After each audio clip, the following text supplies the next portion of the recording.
This is my AP Chemistry end-of-year project on borax crystals.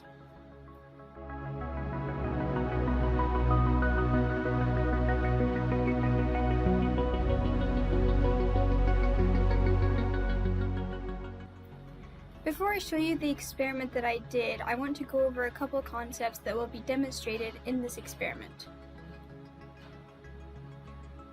But before that, what is borax? Borax is also known as sodium borate, sodium tetraborate, or disodium tetraborate. Basically, it is a boron compound. Powdered borax, which is what we used in this experiment, contains soft, colorless crystals that are soluble in water. This is the chemical formula for borax.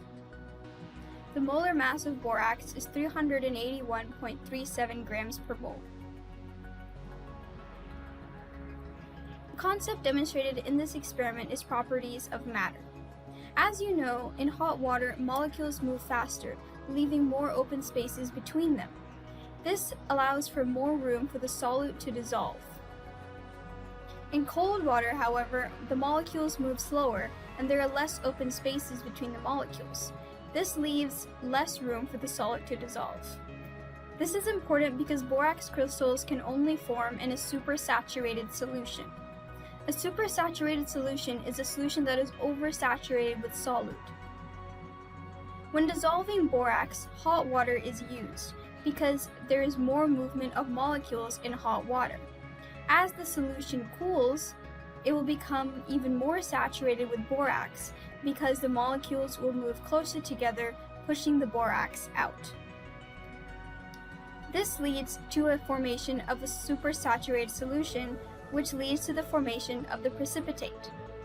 Supersaturated solutions are not stable, and so some of the solute leaves the solution and becomes the crystalline precipitate. The third concept I will be demonstrating through my experiment is the concentration of borax. In my experiment, I used a total of 1 cup of water and 40 tablespoons of borax. I need to convert the 1 cup of water into liters and the 40 tablespoons of borax into grams. The conversion factor of cups to liters is 1 cup is equal to 0.24 liters.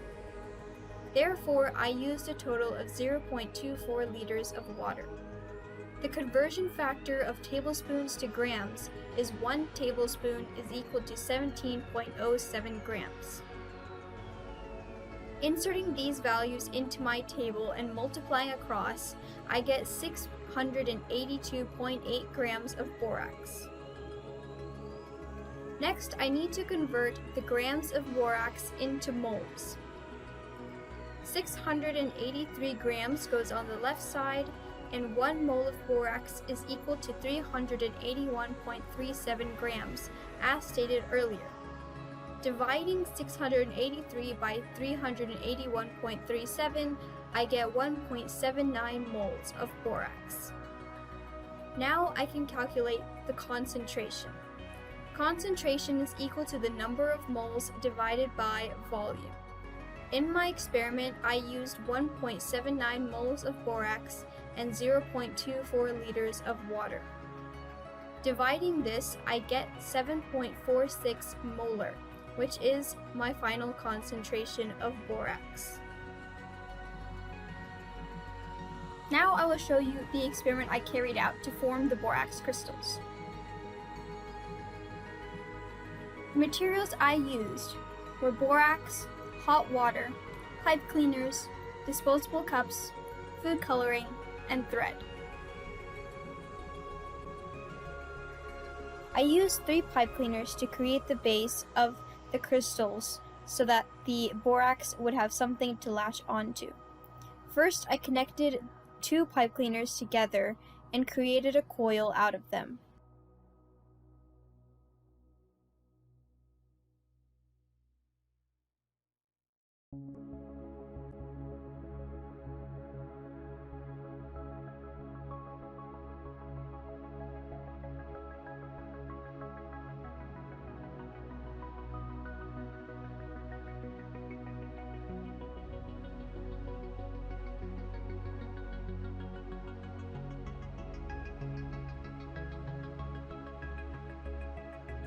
Then I connected the third pipe cleaner to the second one and used it to secure the coil in place.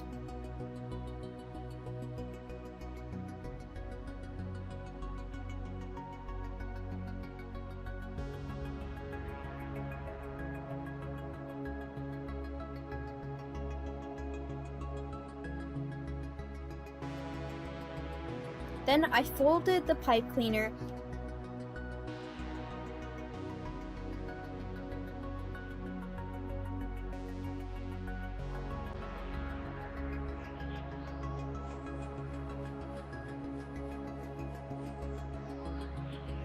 Then I cut out a length of thread and attached it to the pipe cleaner, creating a knot at the end.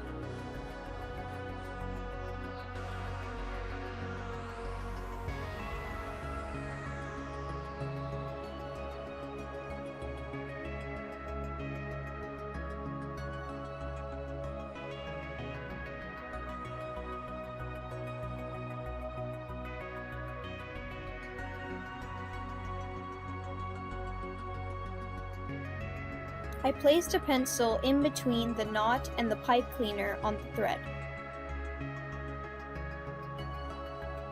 To make the borax supersaturated solution, I poured boiling water into a plastic cup and continually added tablespoons of borax until the solution was supersaturated.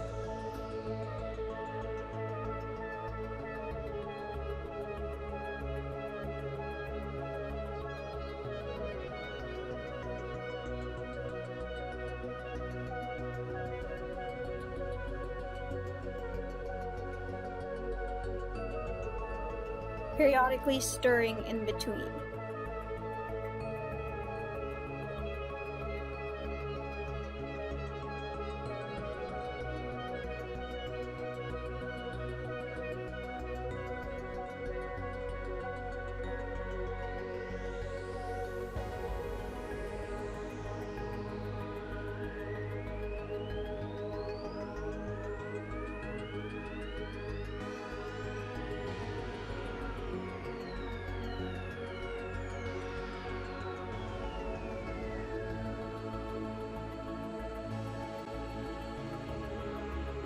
I knew that the solution was supersaturated when it was cloudy with the borax and had extra borax on the spoon after vigorously stirring.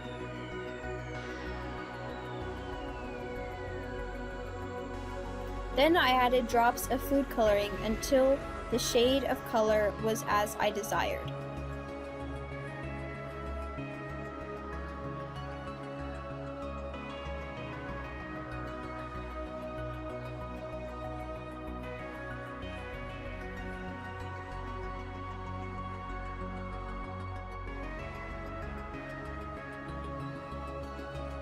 Finally, I dipped in my pipe cleaner base into the solution, letting the pencil rest on the lip of the cup. I kept it in the solution for 24 hours. After removing the crystal from the plastic cup, I dried it on a paper towel, snipped the threads,